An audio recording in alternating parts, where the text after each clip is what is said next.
Highlanders, I am a very large man who likes very, very tiny books.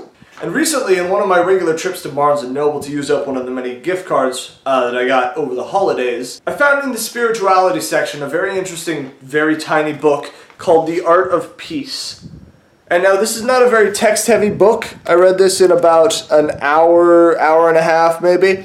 But it is very condensed and very insightful and thought-provoking. And there was one quote that I read in it that really spoke to me quite a great deal.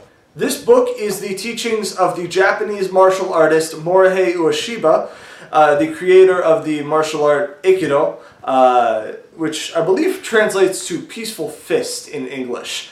And this man is a pacifist. He is a Buddhist who basically preaches nonviolence and finding nonviolent solutions to violent situations, if you will. And so the quote that I found reads like this: "Even though our path is completely different from the warrior arts of the past, it is not necessary to abandon totally the old ways.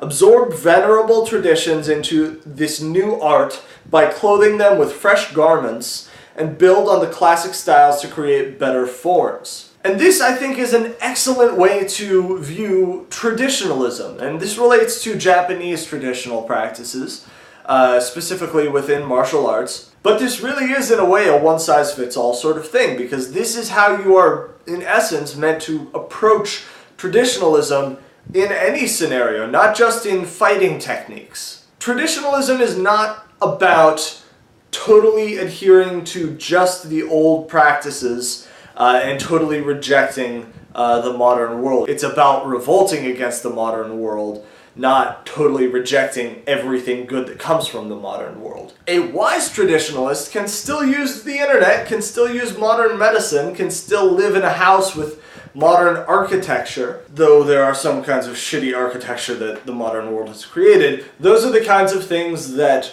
can be embraced within a traditional lifestyle, despite the fact that our ancestors didn't necessarily have them. Whereas things like dedication to training, spirituality, moral values are things that are meant to be upheld within traditionalism, as opposed to progressive politics, which sort of get rid of everything, whether it's of value or not, and replace it with something else that's a total bastardization of what it originally was. So I'll read the quote one more time because I think it is a very important thing to consider in your daily life. And I've read this quote maybe a solid 20 times now, and I'm not going to stop soon.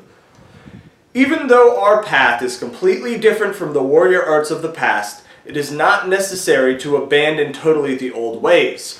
Absorb venerable traditions into this new art by clothing them with fresh garments and build on the classical styles to create better forms." And this relates to things like what you do on the internet. For example, our ancestors didn't really have modern pornography. They didn't have internet porn because they didn't have the damn internet. And so certain values like rejection of pornography are necessary for our generation, despite the fact that they weren't necessary for past generations. That is a way that you implement modern values and practices on traditional moral values and the traditional compass, if you will. So Highlanders, a quick video. I just wanted to communicate this quote to you guys because it's currently my favorite quote, and I think it provides a lot of great insight onto the practice of traditionalism. Highlanders, like the video if you like the video, subscribe if you like the content. I'm out of here, and you know what to do. Keep rising.